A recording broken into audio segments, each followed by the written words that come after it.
जय Hind. Last class में हम लोग ऊतक पढ़े थे और ऊतक में हम आपको बताए थे कि ऊतक जो होते हैं वो मेनली दो प्रकार के होते हैं। जो पौधा में पाया जाता है उसको पादप ऊतक कहते हैं और जो जंतुओं में पाया जाता है उसको जंतु ऊतक बोलते हैं। फिर आगे आज हम लोग को वहाँ पर फिर हम लोग पादप ऊतक आपको शुरू किए थे और पादप ऊतक का वर्गीकरण फ्लो चार्ट बताए थे। तो आज हम लोग को पादप ऊतक ही पढ़ना है और पादप ऊतक में कौन कौन से प्रकार होते हैं, वो कैसे कैसे कार्य करते हैं, उनकी क्या स्थिति होती है, सबके बारे में जानना है। तो बारी बारी से समझते चलेंगे और पढ़ते चलेंगे। देखिए, अगर हम लोग बात करें तो हेडिंग डालना है इसमें पादप ऊतक। पादप ऊतक, और इसमें बताया थे पादप ऊतक जो होता है ऐसे ऊतक जो पेड़ पौधों में पाए जाते हैं उनको हम लोग पादप ऊतक कहते हैं। तो पादप ऊतक में मेनली हम लोग उसके प्रकार से यहाँ से शुरू करेंगे। पादप ऊतक के प्रकार, और पादप ऊतक के प्रकार जनरली जो होता है वो दो प्रकार के होते हैं। पहला जो होता है वो विभोज्योतक होता है। विभोज्योतकी ऊतक। विभोज्योतकी ऊतक क्या होता है? ये ऐसे पादप होते हैं जिनकी कोशिकाएं लगातार विभाजित होते रहती हैं, पूरे जीवन भर विभाजित होते रहती हैं। इनमें विभाजन की क्रिया ठीक है कभी समाप्त नहीं होती है। तो ऐसे ऊतक को हम लोग क्या बोलते हैं? विभोज्योतकी ऊतक बोलते हैं। इसमें लिख सकते हैं कि ऐसे पादप ऊतक, ऐसे पादप ऊतक जिनकी कोशिकाएं लगातार विभाजित होते रहती है। ऐसे पादप ऊतक जिनकी कोशिकाएं लगातार विभाजित होते रहती हैं उसे विभोज्योतकी कहते हैं, कि ऊतक कहते हैं। ठीक, इसमें विशेषता क्या है कि इनकी कोशिकाएं जो है वो लगातार क्या करते रहेंगे? विभाजित हो रहेंगे। और हर वो एक ऊतक जिनकी कोशिकाएं विभाजित होती रहेंगी उनको हम लोग क्या बोलेंगे? विभोज्योतकी ऊतक बोलते हैं। अब इनके इस ऊतक की कुछ विशेषताएं होती हैं, उनको देखिए बारी बारी से हम आपको समझाने की कोशिश कर रहे हैं। इसमें देख सकते हैं विभोज्योतकी की विशेषता है डाल के, योतकी की विशेषता।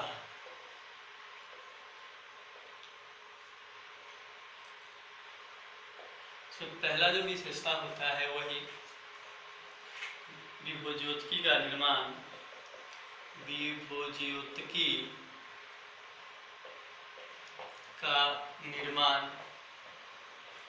गोलाकार, अंडाकार एवं बहुभुजी कोशिकाओं द्वारा होता है। कह रहा है कि ये जो ऊतक होते हैं, आपको बताए थे ऊतक कोशिकाओं का समूह होता है, फिर भी ये ऊतक के जो निर्माण होता है वो कई आकार के कोशिकाओं के द्वारा होता है। इनके कोशिकाएं गोलाकार भी हो सकते हैं, गोलाकार का मतलब पूरी तरह से गोल, अंडाकार भी हो सकते हैं, और बहुभुजी। बहुभुजी का मतलब ऐसे कोशिकाएं जिनमें एक से अधिक क्या होता है? भुजाएं मौजूद होते हैं। इस प्रकार के कोशिकाओं से मिलकर क्या होते हैं? बने होते हैं। पहला विशेषता तो ये हुआ। अगर सेकेंड विशेषता की बात करें तो विभोज्योतक या फिर होता है कि लगातार क्या करते रहते हैं? विभाजित होते रहते हैं।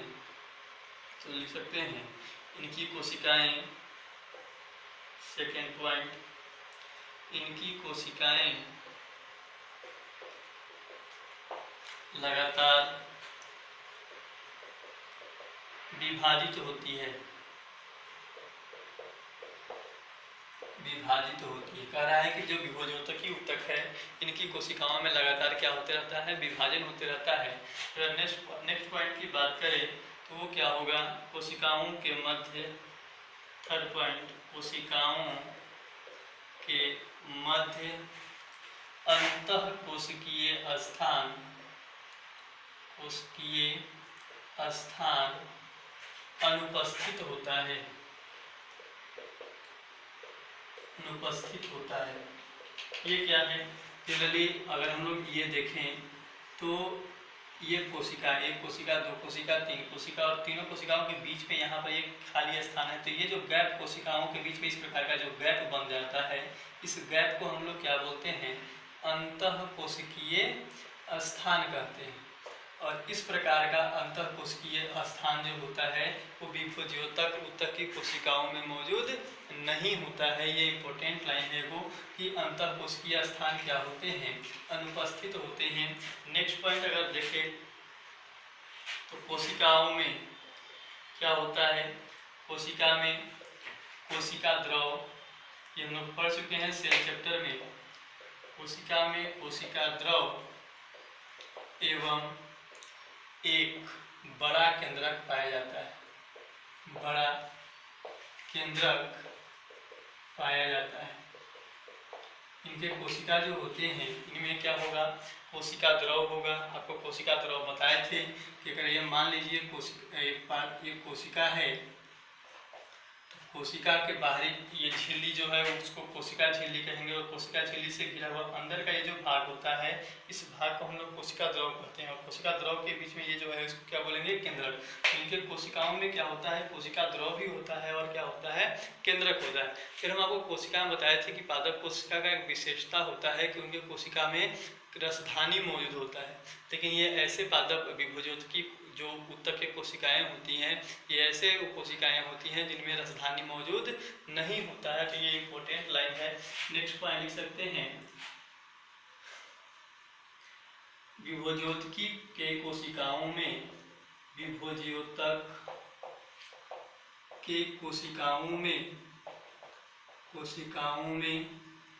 रसधानी अनुपस्थित होता है, अनुपस्थित होता है। ये कुछ विशेषता है किसके, ये पूछा कि विभोज्योतकी जो है या उसमें रसधानी अनुपस्थित क्यों होता है, तो इसका आंसर लिखेंगे क्योंकि विभोज्योतकी के जो कोशिकाएं हैं वो लगातार क्या होते रहते हैं, विभाजित होते रहते हैं, इसीलिए उनमें रसधानी क्या होता है, अनुपस्थित होता है। तो फिर से एक बार रिपीट कर देते हैं, विभोज्योतकी के क्या होते हैं, ऐसे ऊतक जिनकी कोशिकाएं लगातार विभाजित होते रहती हैं उसको विभोज्योतकी ऊतक बोलेंगे। विभोज्योतकी ऊतक का विशेषता की अगर बात करें तो इनका निर्माण जो होता है वो गोलाकार, अंडाकार एवं बहुभुजी कोशिकाओं के द्वारा होता है। साथ ही अभी बताया कि इनकी कोशिकाओं में लगातार क्या होते रहता है, विभाजन होते रहता है। नेक्स्ट अगर बात करें तो कोशिकाओं के मध्य में अंतः कोशिका, दो कोशिका जो होते हैं उनके बीच में जो गैप होता है वो क्या होता है, अनुपस्थित होता है, तो उसको बोलते हैं अंतः कोशिकीय स्थान क्या है, अनुपस्थित। नेक्स्ट लिखते हैं कोशिका द्रव में क्या होता है, इनके कोशिका में कोशिका द्रव और एक बड़ा केंद्रक पाया जाता है, और साथ ही साथ इनके कोशिकाओं में रसधानी मौजूद नहीं होता। रसधानी की उपस्थिति पादप कोशिका के विशिष्ट लक्षण होता है, लेकिन विभोज्योतक की कोशिकाओं में रसधानी मौजूद नहीं होता। इसके पीछे कारण क्या है, क्योंकि विभोज्योतक की कोशिकाएं लगातार क्या होते रहती हैं, विभाजित होते रहती है। तो इसको आप क्या कर लीजिए, नोट कर लीजिए, उसके बाद आगे बढ़ते हैं।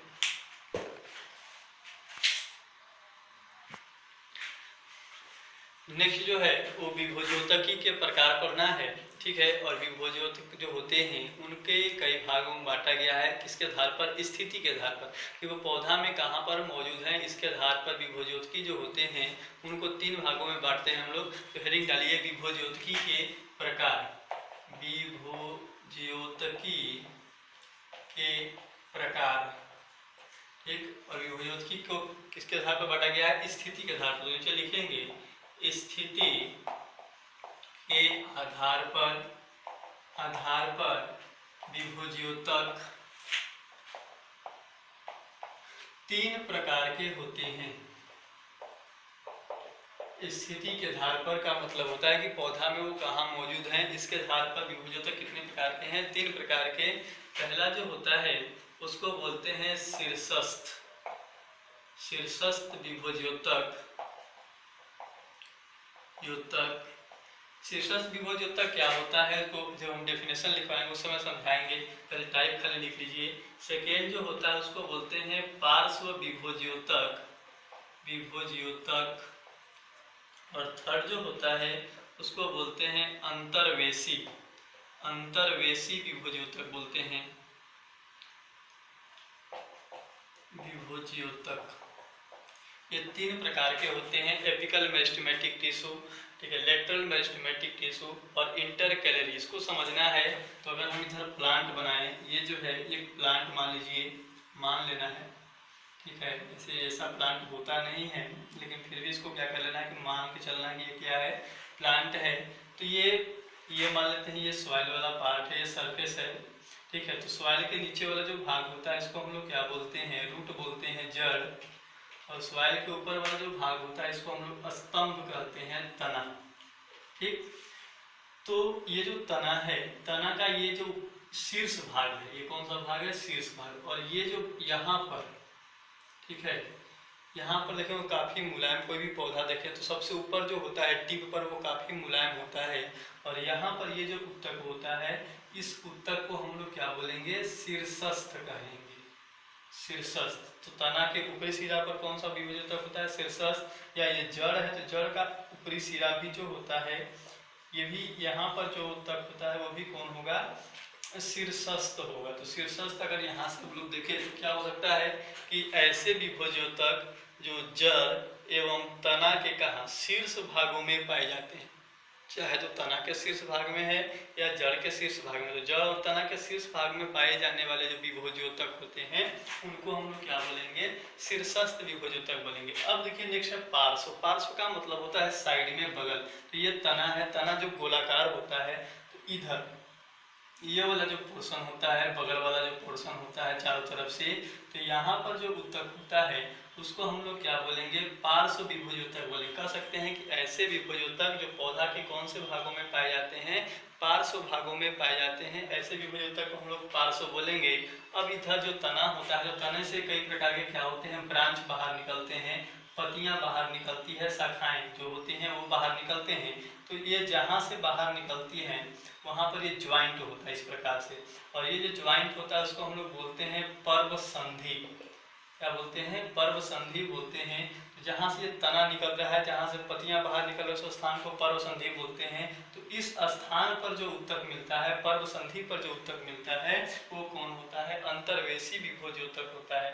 तो ये 3 प्रकार के होते हैं। बारी बारी जब इसका डेफिनेशन लिखेंगे तो और ये क्लियर हो जाएगा। तो पहले विभोजोतकी के प्रकार हेडिंग डाल के स्थिति के आधार पर विभोजोतकी कितने प्रकार के, 3 प्रकार के होते हैं, शीर्षस्थ, पार्श्व और अंतर्वेशी। ये तीनों लिखिए, डायग्राम मत बनाइएगा, इसको खाली लिखना है। लिखिए, इसके बाद आगे बढ़ते हैं।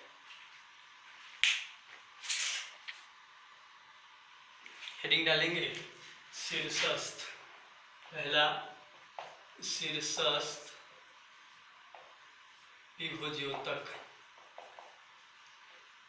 विभोजोतक ये क्या होते हैं, अभी बताएं कि ऐसे विभोजोतक जो जड़ और तना के कहाँ पाए जाते हैं, शीर्ष भागों में पाए जाते हैं, उसको हम लोग क्या बोलेंगे, शीर्षस्थ विभोजोतक बोलेंगे। इसमें लिख सकते हैं ऐसे विभोजोतक जो जड़ एवं तना के शीर्ष, ऐसे विभोजोतक जो जड़ एवं तना के शीर्ष भागों में पाए जाते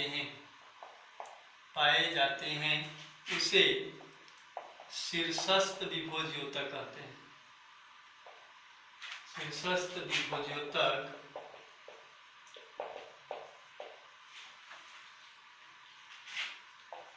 कहते हैं। देखिए क्या होगा, यह भी बताया था इस प्रकार से, ये पौधा है और ये पौधा का ऊपरी भाग जो होता है वो तना, और नीचे वाला भाग जो है इसको हम लोग क्या कर लेते हैं, जड़। ये तना है और ये है इसका मूल या जड़। ये तना का शीर्ष भाग है, यहाँ पर जो विभोजोतक होगा, या ये जो जड़ का शीर्ष भाग है, यहाँ पर जो विभोजोतक होगा, तो जड़ एवं तना की जो शीर्ष भाग है, यहाँ पर जो विभोजोतक होता है, इस विभोजोतक को हम लोग क्या बोलते हैं, शीर्षस्थ बोलते हैं। ये जो विभोजोतक है वो कौन सा होगा, शीर्षस्थ विभोजोतक होगा। अब देखिए यहाँ पर ये कोशिकाएं विभाजित होंगी, तो ऊपर इस तरह से नए नए कोशिकाओं का निर्माण होते जाएगा, और नए नए कोशिकाओं का जब निर्माण होते जाएगा तो पौधा का लंबाई क्या होते जाएगा, धीरे धीरे बढ़ते जाता है।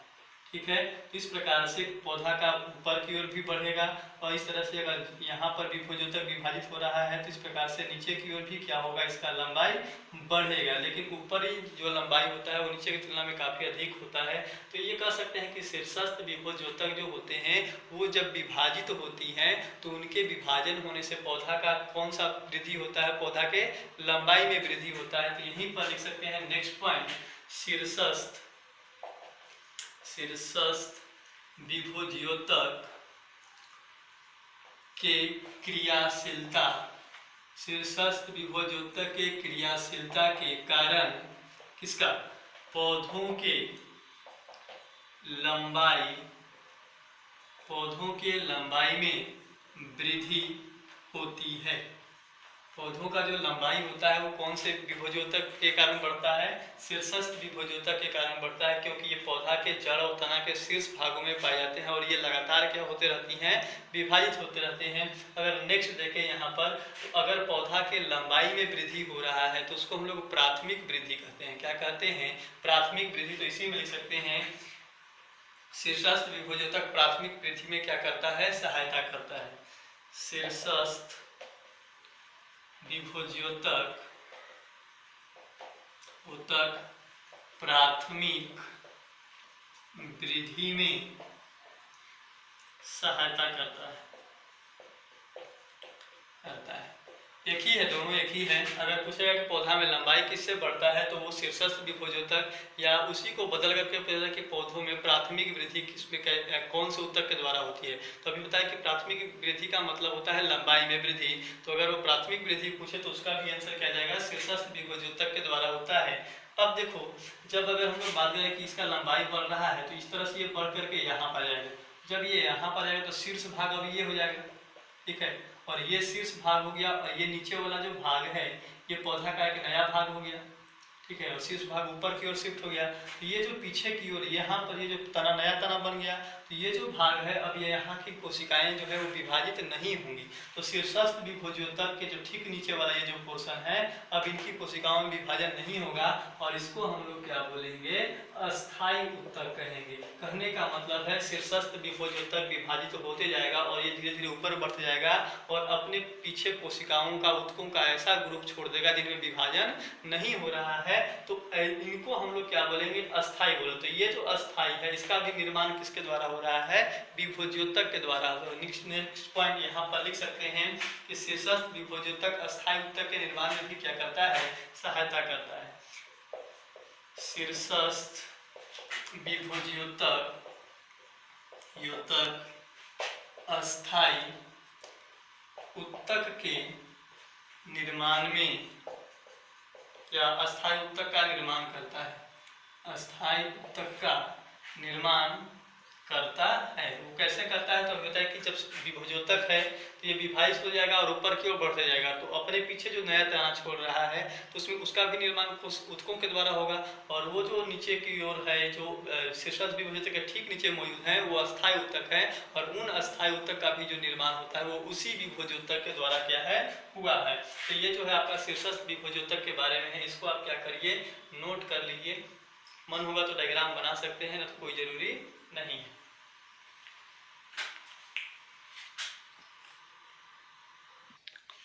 नेक्स्ट जो हेडिंग है वो आएगा पार्श्व विभोजोतक। पार्श्व विभोजोतक, लेटरल मेरिस्टेमेटिक टिश्यू। अभी बताए थे कि ये जो बगल वाला भाग होता है तो इसको हम लोग क्या बोलते हैं, पार्श्व बोलते हैं। पार्श्व का मतलब होता है लेटरल साइड, बगल वाला साइड। तो ये ऊपर की ओर तो शीर्षस्थ था, अब बगल वाला जो भाग होता है, देखे होंगे कि पौधा का लंबाई जब बढ़ता है तो लंबाई के साथ साथ और क्या बढ़ता है, पौधा का मोटाई बढ़ता है।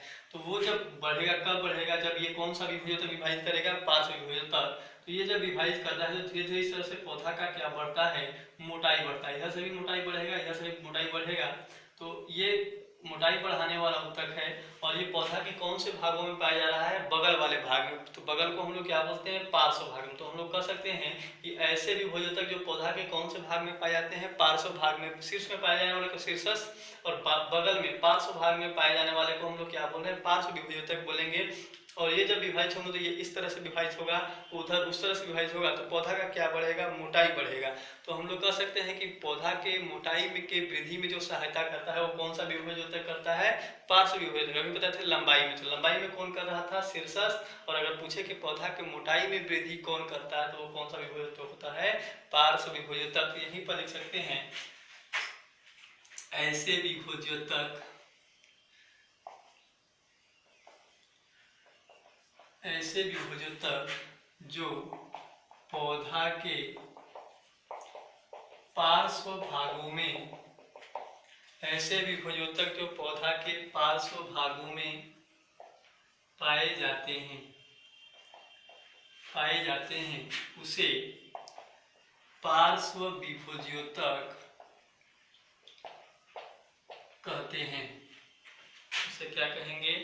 पार्श्व विभोज्योतक कहेंगे। पार्श्व का मतलब बगल में होता है कि ऐसे उत्तक जो पौधा के बगल वाले भाग में पार्श्व भाग में पाई जाएगी उसको हम लोग पार्श्व विभोज्योतक कहेंगे। अब इनकी क्रियाशीलता का पौधा का क्या बढ़ रहा है? मोटाई बढ़ रहा है। तो नेक्स्ट पॉइंट लिख सकते हैं, पार्श्व विभोज्योतक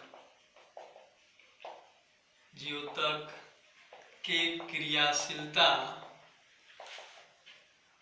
के कारण, पार्श्व विभोज्योतक के क्रियाशीलता के कारण पौधों के मोटाई में वृद्धि होती है। पौधों का जो मोटाई होता है उसमें बढ़ता है। फिर लंबाई बताए थे, तो लंबाई में बढ़ता है। लंबाई किसके माध्यम से? शीर्षस्थ विभोज्योतक। और लंबाई में जब वृद्धि होती है उसको प्राथमिक वृद्धि बोले थे।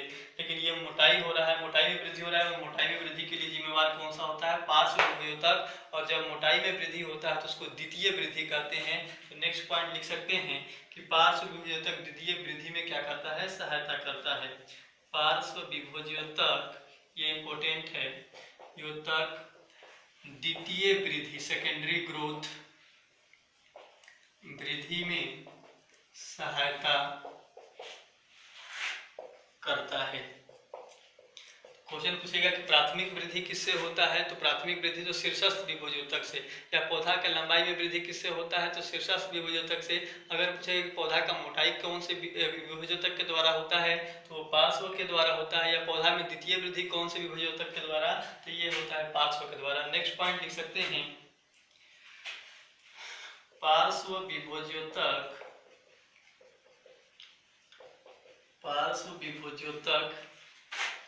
संवहन बंडल, ये क्या होता है? संवहन बंडल जाइलम एवं फ्लोएम, जाइलम एवं फ्लोएम के निर्माण में सहायता करता है। ये संवहन मंडल हम लोग आगे पढ़ेंगे। ये संवहन मंडल जाइलम और फ्लोएम को हम लोग संयुक्त रूप से क्या बोलते हैं? संवहन मंडल बोलते हैं। जाइलम जो होता है वो नलिकाकार संरचना होता है जो पौधों में जल का परिवहन करता है, और फ्लोएम भी नलिकाकार संरचना होता है जो पौधों में भोजन का परिवहन करता है। तो ऐसे उत्तक जो पौधा में जल और भोजन के परिवहन में सहायता करते हैं उनको संवहन बंडल कहते हैं। और उस संवहन बंडल का निर्माण जो करता है पार्श्व विभोज्योतक करता है। और इसीलिए जाइलम और फ्लोएम जो होते हैं वो पौधा के पार्श्व भाग में इधर की ओर क्या होते हैं? इस प्रकार से मौजूद होते हैं। तो यहाँ पर संवहन बंडल का निर्माण किसके द्वारा हो रहा है? पार्श्व विभोज्योतक के द्वारा। तो यह है आपका पार्श्व विभोज्योतक। इसको भी आप नोट कर लीजिए। इसके बाद डायग्राम नहीं बनाना है, इसको सिर्फ नोट कर लीजिए। इसके बाद नेक्स्ट देखते हैं।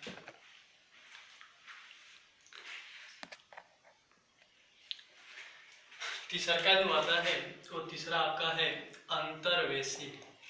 अंतर्वेशी विभोज्योतक। ये क्या होता है? पहले इसका डेफिनेशन लिख लेते हैं, उसके बाद एक्सप्लेन करते हैं। ऐसे विभोज्योतक जो अस्थायी उत्तकों के बीच पत्तियों के आधार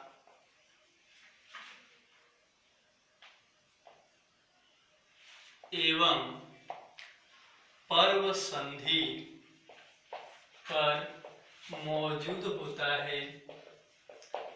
होता है उसे अंतर्वेशी विभोज्योतक कहते हैं। अंतर्वेशी विभोज्योतक कहते हैं। कह रहा है कि ऐसे विभोज्योतक जो अस्थायी उत्तकों के बीच में पत्तियों के आधार पर एवं पर्व संधि पर मौजूद होता है उसको अंतर्वेशी विभोज्योतक कहते हैं। अब देखिए, अगर हम लोग यहाँ पर प्लांट बना ले, एक पौधा, ये पौधा है समझने के लिए सिर्फ, ठीक, ये इसका तना है, इस प्रकार से तना आगे भी विभाजित हो जाएगा। बनाना नहीं, डायग्राम समझने के लिए सिर्फ। तो अगर ये पौधा है तो पौधा के अंदर जो ऊपरी ये भाग तना है, तो तना का ऊपरी भाग यहाँ पर शीर्षस्थ होगा। ये भी तना है तो इसके ऊपरी भाग में यहाँ पर शीर्षस्थ होगा, यहाँ पर शीर्षस्थ होगा। ठीक, समझते जाना। ये जो सबके ऊपरी वाला जो भाग है यहाँ पर कौन होगा, शीर्षस्थ विभोज्योतक होगा सब में। ठीक है, अब ये बगल वाला भाग है तो बगल वाला में भी कौन सा विभोज्योतक होता है, पार्श्व वाला। इधर पूरा का पूरा जितना भी बगल भाग है वहां पर आपको कौन सा विभोज्योतक मिलेगा, पार्श्व विभोज्योतक मिलेगा। अब कह रहा है कि ये जो अंतर्वेशी होता है वो कहाँ होता है, अस्थायी उत्तक। ये जो विभोज्योतक है और विभोज्योतक के नीचे वाला जो होते हैं इनको हम लोग अस्थायी उत्तक कहते हैं। और इन्हीं अस्थायी उत्तक के बीच बीच में कौन होता है, अंतर्वेशी होता है। साथ साथ पतियों के आधार पर आप पौधा देखे होंगे तो पौधा में इस तरह से क्या निकले होते हैं, पतियां बाहर निकली हुई होती है। तो पतियां जहाँ से बाहर निकली होती हैं उसका ये जो निचला सिरा होता है इसी को हम लोग आधार कहते हैं। ठीक है, और ये काफी मोटा होता है। अगर आप कोई भी लीफ तोड़ के देखें तो उसका निचला सिरा जो होता है वो मोटा आधार होता है और उसी आधार पर आपको कौन सा उत्तक मिलेगा, अंतर्वेशी बोलेगा। और एक और बोल रहा है पर्व संधि। पर्व संधि समझने के लिए आप देख सकते हैं, इसको सिंपल समझने के लिए आप देखे होंगे बांस, और ये बांस का स्ट्रक्चर बना रहे हैं। ठीक है, ये बांस है तो बांस में इस तरह से गांठ बने होते हैं, इस तरह से ज्वाइंट लगा हुआ होता है। तो ये जो बीच वाला जो भाग है, ठीक, ये जहाँ पर गांठ मौजूद होता है इस भाग को हम लोग बोलते हैं पर्व संधि। ये कौन है, पर्व संधि है। तो ये जो गांठ है ये भी क्या कहलाएगा, पर्व संधि कहलाएगा। और दो पर्व संधि के बीच में ये जो प्लेन वाला भाग होता है बांस में, इसको हम लोग बोलते हैं पर्व।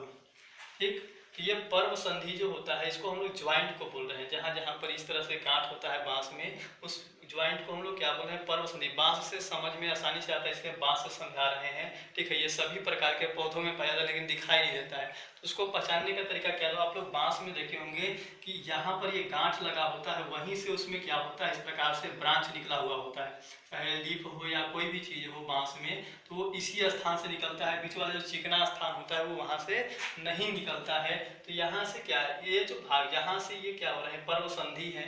या कह सकते हैं कि जहाँ पर्व संधि कहाँ मौजूद होता है, तो पौधा का वह भाग जहाँ से नए नए क्या बाहर निकलते हैं, शाखाएं बाहर निकलती है। जैसे यहाँ से शाखा बाहर निकल रहा है तो यहाँ पर क्या होगा, पर्व संधि होगा। यहाँ से पत्तियां बाहर निकल रहा है तो यहाँ पर क्या होगा, पर्व संधि होगा। यहाँ से दो शाखाएं निकल रही है तो यहाँ पर भी क्या होगा, पर्व संधि। कहने का मतलब है बांस के अलावा अगर आपको पीपल, नीम या बरगद कोई भी पौधा में अगर पूछे कि पर्व संधि कहाँ से क्या कहाँ है, तो जहाँ से भी उसके अंदर तना बाहर निकल रहा होगा, जहाँ से उसके अंदर पत्तियां बाहर निकल रहा होगा, वो स्थान क्या कहलाएगा, पर्व संधि। लेकिन बांस में ये क्लियर हो जाता है, जहाँ पर ये ज्वाइंट होता है वही क्या कहलाता है, पर्व संधि कहलाता है। और दो पर्व संधि के बीच वाले स्थान को हम लोग क्या बोलते हैं, पर्व कहते हैं। तो ये जो पर्व संधि होता है यहाँ पर भी आपको कौन सा उत्तक मिलेगा, अंतर्वेशी। तो फिर से एक बार रिपीट करना, ध्यान से समझना है कि ऐसे विभोज्योतक जो अस्थायी उत्तकों के बीच में, अस्थायी उत्तक का भी बताया, इस विभोज्योतक के नीचे वाले जो भाग होते हैं ये सब के सब अस्थायी उत्तक हैं। और इनके बीच बीच में कौन सा उत्तक मिलेगा आपको, अंतर्वेशी। फिर बोला है कि पतियों के आधार पर जो पतियां होती है उनका जो नीचे वाला, सबसे नीचे वाला जो पोर्शन जो तना से जुड़ा हुआ होता है वो मोटा होता है। और वो जो मोटा वाला भाग होता है वो भी किसका बना होता है, अंतर्वेशी विभोज्योतक का बना होता है। और तीसरा का कह रहा है कहाँ पर, पर्व संधि में। ये जो ज्वाइंट होता है जहाँ से तना या शाखाएं बाहर निकलती है उस स्थान को हम लोग बोलते हैं पर्व संधि। और दो पर्व संधि के बीच वाला स्थान क्या कहलाता है, पर्व कहलाता है। तो ये जो पर्व संधि होता है यहाँ पर भी आपको कौन सा उत्तक मिलेगा, अंतर्वेशी। तो देखिए जहाँ पर पर्व संधि है तो वहीं पर अंतर्वेशी है, और वहीं से क्या निकल रहा है, तना या शाखाएं बाहर निकल रही है, वहीं से पत्तियां बाहर निकल रही है। तो हम लोग कह सकते हैं कि अंतर्वेशी विभोज्योतक जो होता है इसके क्रियाशीलता के कारण नए नए तना शाखाएं एवं पत्तियों का क्या होता है, निर्माण होता है। तो नेक्स्ट पॉइंट उसी के बारे में लिखना है। इसको डायग्राम कोई जरूरी नहीं है, मन हुआ तो बना सकते हैं और नहीं मन हुआ तो कोई दिक्कत नहीं। नेक्स्ट पॉइंट लिख सकते हैं, अंतर्वेशी विभोज्योतक के क्रियाशीलता के कारण तना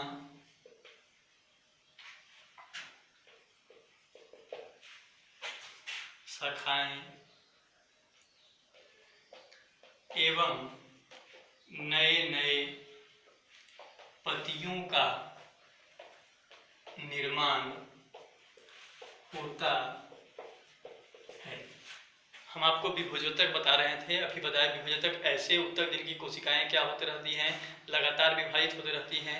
स्थिति के आधार पर विभोजोतक कितने भागों में बांटा गया है? 3 भाग में। स्थिति का मतलब कि वो पौधा में कहाँ पर मौजूद है, इसके आधार पर विभोजोतक को 3 भागों में बांटा गया है, शीर्षस्थ, पार्श्व और अंतर्वेशी। जो जड़ और तना के शीर्ष भागों में पाया जाएगा उसको शीर्षस्थ कहेंगे, और उसकी क्रियाशीलता के कारण पौधा में लंबाई बढ़ता है, और लंबाई बढ़ने का मतलब हम लोग प्राथमिक वृद्धि बोले थे। दूसरा बताया हम आपको पार्श्व, जो पौधा के बगल वाले भाग में पार्श्व भाग में पाया जाता है उसको पार्श्व विभोजोतक बोलेंगे, और उसके क्रियाशीलता के कारण जब वो विभाजित होता है उससे पौधा का मोटाई बढ़ता है, और मोटाई का मतलब बताया थे कि द्वितीय वृद्धि होता है। और तीसरा, ऐसे उत्तक जो कहाँ कहाँ होते हैं, अस्थायी उत्तक के बीच में होते हैं, पत्तियों के आधार पर होते हैं और पर्व संधि पर पाए जाते हैं, उसको अंतर्वेशी बोलेंगे। और इनके क्रियाशीलता जब ये विभाजित होती हैं तो पौधा में नए नए तना, शाखाएं या पत्तियों का क्या होता है? निर्माण होता है। तो इसको भी आप क्या कर लीजिए, नोट कर लीजिए। इसके बाद नेक्स्ट